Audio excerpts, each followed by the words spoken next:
गुमला जिले के सिसई की पहाड़ियों और शांत जंगलों के बीच बसे छोटे छोटे गांव, जहां जिंदगी सीधे प्रकृति से जुड़ी है और करंज का बीज कई घरों के लिए रोजमर्रा की आमदनी का सहारा रहा है। फलियां चुनना, बीज अलग करना, महिलाओं का दिन इसी मेहनत से शुरू और खत्म होता था। आमदनी 1000 से 2000 रुपए, काम बिखरा हुआ। पेड़ में पहले तो चढ़त रही और एक एक ठो करके झारत रही डांग लेके, और 5 किलो के दिन भर में हम लोग दिन भर लेके जाते रहे पुचेक में। हम लोग करंज के पेड़ से झाड़ को लाते थे और सुबह शाम हम लोग उसको कूचते थे। इसी हकीकत को समझते हुए सिडबी ने स्वावलंबन चैलेंज फंड 3 के तहत पहल की और मिलिंडा ने इस बदलाव को जमीन तक पहुंचाया। 20 गांवों में 400 के लक्ष्य से आगे बढ़ते हुए 624 से ज्यादा महिलाओं को करंज कलेक्टर के रूप में संगठित किया गया। पहले बहुत करंज को चुन चुन के इकट्ठा करके लाते थे, उसको कूचते थे और उसमें बहुत टाइम लगता था उसका बीजा निकालने में। तो अभी हम लोग को सुविधा हो गया है कि हम लोग का गांव में मशीन लगा है, उसमें दीदी को हम लोग इकट्ठा करके और दे देते हैं। मशीन मिल लग जब से तो हमरे के आसान होला, आराम होला। मशीन चलाई के बीजा निकलाई के और दूसरा काम भी कर सकीला। अब महिलाएं खुद मशीन चलाती हैं। फलियां डालते ही साफ बीज तुरंत निकल आते हैं।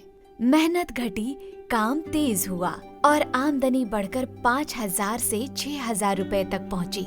ट्रेनिंग ने उन्हें ये भरोसा दिया कि वे अपना कलेक्शन सेंटर खुद संभाल सकती हैं। 20 कलेक्शन सेंटर्स, 69 SHG और CLF लीडर्स, तौल, रेट और तुरंत भुगतान, पूरी प्रक्रिया पारदर्शी। करंज छिलका सहित को भेजती हूँ अलमोंडा, फिर वहाँ से छिलका हटा के पतिया, फिर पतिया में तेल बनता है, उसके बाद दिवाली में बेचते हैं।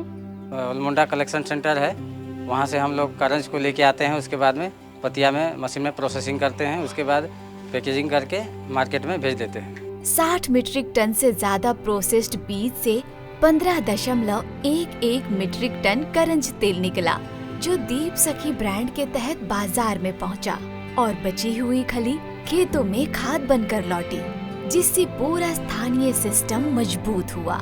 सोलर एनर्जी के इस्तेमाल से पूरे प्रोजेक्ट में 13,687.3 किलो कार्बन डाइऑक्साइड उत्सर्जन रोका गया। दीदी लोग मैनुअली हाथ से तोड़ती थी तो वो ज्यादा तोड़ नहीं पाती थी, तो इससे वो उनको इनकम उतना नहीं मिल पा रहा था। तो हम लोगों ने एक चेन इंट्रोड्यूस किया, अलग अलग नोड्स, जिसमें एक तरफ कलेक्टर से नीचे में हम लोगों ने उनको ट्रेनिंग दिया, फिर उन्हें कनेक्ट किया कलेक्शन सेंटर से, और फिर कलेक्शन सेंटर से कनेक्ट किया जो डिशेलिंग यूनिट होती है, करंज का पॉड जहां अलग किया जाता है मशीन के द्वारा। तो कलेक्टर्स को ये फ़ायदा हुआ कि वो ज़्यादा से ज़्यादा पॉड को तोड़ के ला पाई करंज का, और उसको उन्हें तोड़ने की कोई झंझट नहीं हुई, उनका समय बचा और वो ज़्यादा क्वांटिटी में उसके ला पाए। सिडबी और मिलिंडा की पहल ने गुमला की महिलाओं के लिए करंज के काम को अधिक संगठित, भरोसेमंद और टिकाऊ बनाया। ये है करंज की असली कहानी। मेहनत से मशीन तक, जंगल से बाजार तक और निर्भरता से आत्मनिर्भरता तक।